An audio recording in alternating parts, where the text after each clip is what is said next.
రైతులకు 2,00,000 వరకు పంట రుణమాఫీ పథకం కింద తమకు ప్రయోజనం కల్పించాలంటూ ఇద్దరు రైతులు దాఖలు చేసిన పిటిషన్పై హైకోర్టు ఇవాళ ఆదేశాలు జారీ చేసింది. రుణమాఫీ అమలు చేయాలంటూ ఇద్దరు రైతులు సమర్పించిన వినతిని పరిశీలించి చట్ట ప్రకారం తగిన నిర్ణయం తీసుకోవాలని అధికారులను ఆదేశించింది. జిల్లా కలెక్టర్ ఇతర అధికారులు తీసుకునే నిర్ణయాన్ని 2 వారాల్లోగా పిటిషనర్లకు తెలియజేయాలని స్పష్టం చేసింది. ఈ మేరకు జస్టిస్ నూరేపల్లి నంద ఇటీవల తీర్పు వెలువరించారు.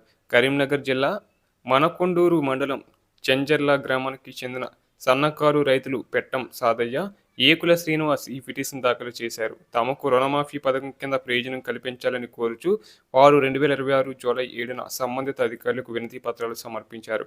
అయితే వాటిపై ఎలాంటి నిర్ణయం తీసుకోకపోవడంతో హైకోర్టును ఆశ్రయించారు. ఒక రైతుకు 2,00,000 రూపాయలు వ్యవసాయ రుణం ఉండగా రెండో రైతుకు కూడా దాదాపు 2,04,500 రుణం ఉన్నట్లు పిటిషన్లో పేర్కొన్నారు. అర్హతలు ఉన్నప్పటికీ తమ పేర్లను రుణమాఫీ జాబితాలో చేర్చలేదని కోర్టు దృష్టికి తెచ్చారు. పిటిషనర్లు చివరిసారిగా గత జూలై 7న సమర్పించిన వినతిని సంబంధిత అధికారులు పరిశీలించి చట్ట ప్రకారం నిర్ణయం తీసుకునేలా ఉత్తర్వులు ఇవ్వాలని వారి తరపు న్యాయవాది కోరారు. ఈ వాదనలను పరిగణలోకి తీసుకున్న హైకోర్టు తెలంగాణ ప్రభుత్వం 2,00,000 వరకు పంట రుణమాఫీ పథకాన్ని ప్రవేశపెట్టిన విషయాన్ని ప్రస్తావించింది.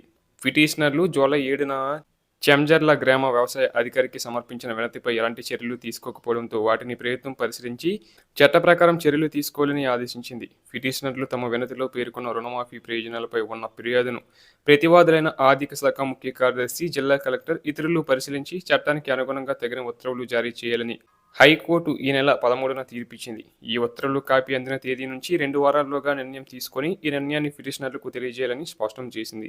న్యాయం కోసమే కోర్టుకు నేను చెంజర్లలోని తెలంగాణ గ్రామీణ బ్యాంకులో 2,00,000 పంట రుణం తీసుకున్నాను. రుణమాఫీ నాటికి వడ్డీతో కలిపి లోన్ మొత్తం 2,04,500 ఉంది.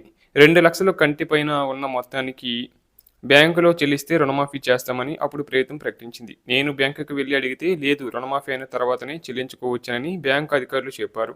ఇప్పటి వరకు రుణమాఫీ కాకపోవడంతో కలెక్టర్కు, డీఏఓకు వినతి పత్రం ఇచ్చాను.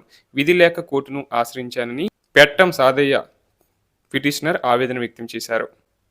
అలాగే ఇప్పటి వరకు కాలేదు. నేను మనకొండూరులోని యూనియన్ బ్యాంకులో పంట రుణం తీసుకున్నాను. రుణమాఫీ ప్రారంభమైనప్పుడు నాకు 2,778 రూపాయలు రుణం ఉన్నట్లు అధికారులు గుర్తించి అర్హుల జాబితాలో చేర్చారు. రుణమాఫీ వర్ధిస్తుందని ఆశించాను. ఇప్పటి వరకు కాలేదు. దీంతో కోర్టును ఆశ్రయించాల్సి వచ్చిందని ఏకుల శ్రీనివాస్ పిటిషనర్ తెలియజేయడం జరిగింది.